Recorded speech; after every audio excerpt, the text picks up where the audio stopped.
கால் விரல்கள் போச்சு. பிச்சை எடுக்கிற நிலையில இருக்கேன் அப்படின்னு பாவா லக்ஷ்மணன் கண்ணீரோட சொல்லியிருக்காரு.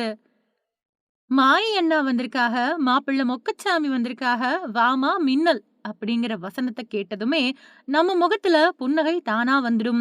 மாயி படத்துல வடிவேலு கூட இவர் அடிச்ச லூட்டிகள் இன்னைக்கு வரைக்கும் மீம்ஸ் மெட்டீரியலா இணையத்த ஆக்கிரமிச்சிருக்கு. இப்படி 90ஸ் கிட்ஸுகளோட ஃபேவரைட் காமெடி நடிகர்கள்ல ஒருத்தரா வலம் வந்த பாவா லக்ஷ்மணன், இப்போ ஒரு விபத்து காரணமா கால்ல 3 விரல்களை இழந்து வறுமையின் விளிம்புல நின்னு கதறி அழுதிருக்கக்கூடிய பேட்டி ஒட்டுமொத்த கோலிவுட்டையும் அதிர்ச்சியில ஆழ்த்தியிருக்கு.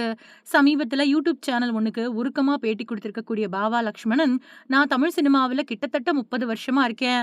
ஆரம்பத்தில புரொடக்ஷன் மேனேஜரா வேல பார்த்தேன். அப்புறம் தான் நடிகனா மாறினேன். மாயி படம் எனக்கு பெரிய அடையாளம் குடுத்தது. ஆனா சமீப காலமா எனக்கு சினிமாவில வாய்ப்பே இல்ல. கொஞ்ச நாளைக்கு முன்னாடி கர்நாடகாவில ஒரு தேர்தல் பிரச்சாரத்துக்கு போயிருந்தப்போ, எதிர்பாராத விதமா அங்கிருந்த ஜெனரேட்டர் மேல கால வச்சுட்டேன். அப்போ எனக்கு வலி எதுவும் தெரியல. ஆனா 10 நாள் கழிச்சு கால் பயங்கரமா வீங்கிடுச்சு.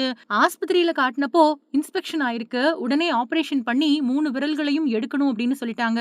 வேற வழி இல்லாம விரல்கள எடுத்துட்டேன். விரல்கள எடுத்த பின்னாடி பாவா லக்ஷ்மணனால இனி நடக்கவே முடியாது அப்படின்னு சினிமா வட்டாரத்துல பரவன தவறான தகவல் பட வாய்ப்பே எனக்கு வரவிடாம பண்ணிடுச்சு.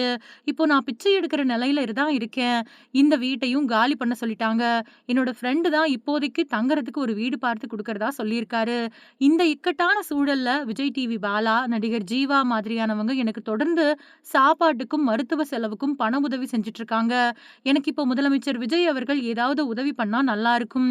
அவர நேர்ல போய் பார்க்க எவ்வளவோ முயற்சி பண்ணிட்டேன். ஆனா என்னால அவர பார்க்க முடியல. இருக்கிறதுக்கு ஒரு வீடு கூட இல்லாம கஷ்டப்படுறேன். எனக்கு ஒரு வீடு கிடைச்சா என்னோட கடைசி காலத்த நிம்மதியா கழிப்பேன் அப்படின்னு கண்ணீர் மல்க முதல்வருக்கு கோரிக்கை வச்சிருக்காரு.